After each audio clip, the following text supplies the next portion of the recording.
Suma teológica, parte segundo Zindae. Cuestión 41. La riña.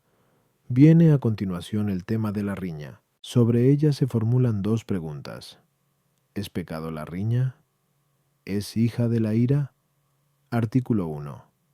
¿Es siempre pecado la riña? Lat. Objeciones por las que parece que no es siempre pecado la riña. 1. Parece que la riña es cierto tipo de contienda. San Isidoro, en efecto, en el libro Etimol, dice que el término pendenciero viene del rictus del perro, pues está dispuesto siempre a contradecir, se complace con pendencias y provoca disputas. Ahora bien, la disputa no siempre es pecado. Por tanto, tampoco la riña, du. Se lee en la escritura que los siervos de Isaac cavaron otro pozo y aún riñeron por él. Gen 26-21, pero no es de creer que la familia de Isaac riñera públicamente, sin que él lo impidiera, si fuera pecado. No es pues pecado la riña. 3. La riña parece una especie de guerra privada.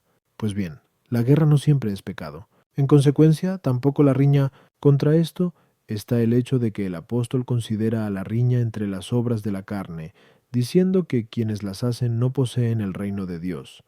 Gal 5:20-21. Luego la riña es no solo pecado, sino pecado mortal. Respondo. Del mismo modo que la porfía implica contradicción de palabra, implica la riña contradicción con obras. Por eso, en torno al texto de Gálatas 5:20, comenta la glosa diciendo que hay pendencia cuando por impulso de la ira mutuamente se agreden. De ahí que la riña es como una guerra privada que tiene lugar entre personas particulares, no en virtud de la autoridad pública, sino por voluntad desordenada, por eso implica siempre pecado.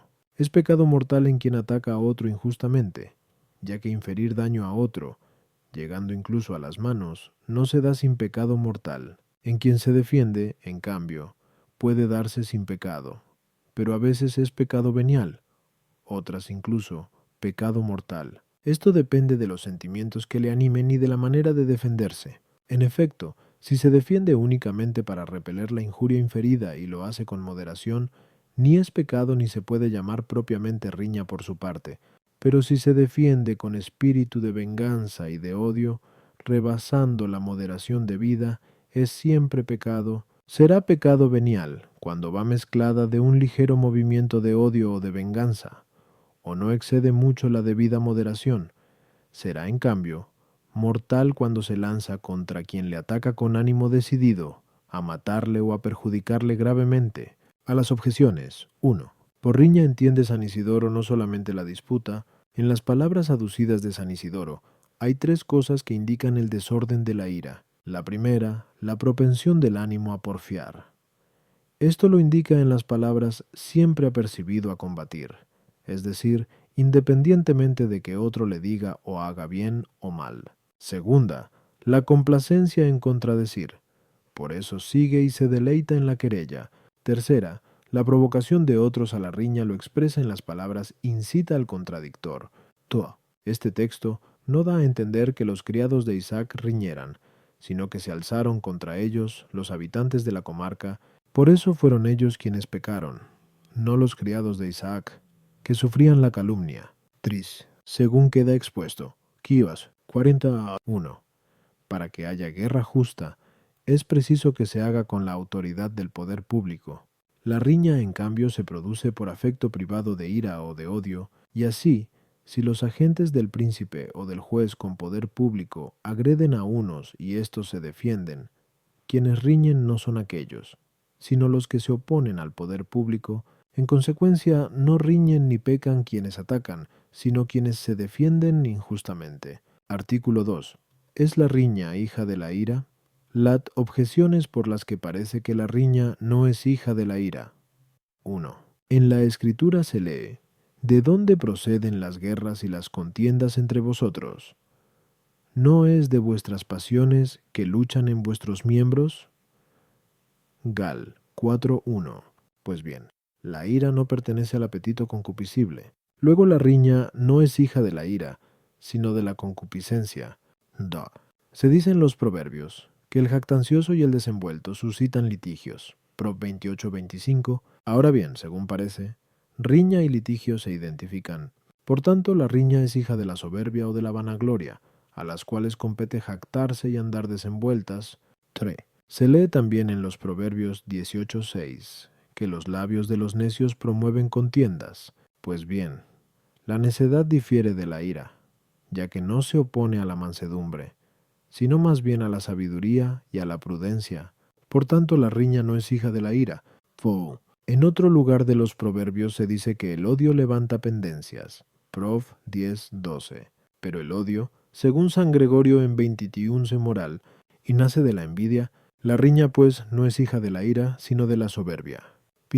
Finalmente, otro testimonio de los Proverbios afirma que quien maquina discordia siembra riñas. Prov 17:19. La discordia es hija de la vanagloria, como hemos expuesto Amar Sina. Luego también la riña. Contra esto está el testimonio de San Gregorio, que afirma en 21 moral a que la riña nace de la ira, y en la Escritura, por otra parte, leemos: el iracundo provoca contiendas. Prov 15:18, 29:22. Respondo, como queda expuesto a 1. La riña implica cierta contradicción que llega hasta los hechos, ya que lo que se maquina es perjudicar a otro. Pero perjudicar a otro se puede maquinar de dos maneras. Primera, buscando pura y simplemente su mal. Este tipo de lesión es propia del odio, cuya intención es perjudicar al enemigo abiertamente o en secreto. La otra forma es maquinar el daño de otro sabiéndolo el interesado y con su oposición. Esto atañe propiamente a la ira, que es apetito de venganza. En efecto, el airado no se siente satisfecho con dañar en secreto a aquel contra el que se siente airado, sino que incluso quiere que lo sienta y que sufra algo contra su voluntad en venganza de lo que hizo, como quedó expuesto en otro lugar. 1 Dostia 46:6-2, al tratar el tema de la ira. Por eso la riña nace propiamente de la ira.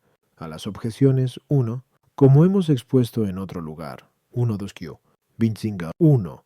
Todas las pasiones del irascible nacen de las pasiones del concupiscible. Según eso, lo que de manera inmediata nace de la ira, nace también de la concupiscencia como primera raíz. 2. La jactancia y la desenvoltura, manifestaciones de la soberbia y de la vanagloria, no provocan litigios y riñas directa, sino ocasionalmente, es decir, en cuanto que surge la ira, cuando uno considera como injuria personal que otro se prefiera a él. De este modo se originan de la ira querellas y riñas. 3. La ira, según hemos dicho, 1-2Q 48a. 3. Altera el juicio de la razón, y por eso tiene semejanza con la necedad, por lo cual tiene también un efecto común a las dos. En efecto, la falta de razón induce a tramar desordenadamente el daño de otro. Psara. La ira, aunque a veces proceda del odio, no es, sin embargo, su efecto propio, ya que en la intención del que odia no entra perjudicar al enemigo en riña y públicamente. A veces, sin embargo, intenta hacerlo ocultamente, pero cuando presiente que no va a salir airoso, maquina perjudicarle recurriendo a la pendencia y al litigio, mas dañar pendencieramente es efecto peculiar de la ira, por la razón expuesta. Fins. Las riñas dan lugar al odio y a la discordia en los corazones de los litigiosos. Por eso, el que planea, es decir, se propone sembrar discordias entre algunos, procura que se peleen entre sí. Al igual que cualquier pecado puede imperar la acción de otro, ordenándolo a su fin. Sin embargo, de esto no se sigue que la riña sea propia y directamente hija de la vanagloria,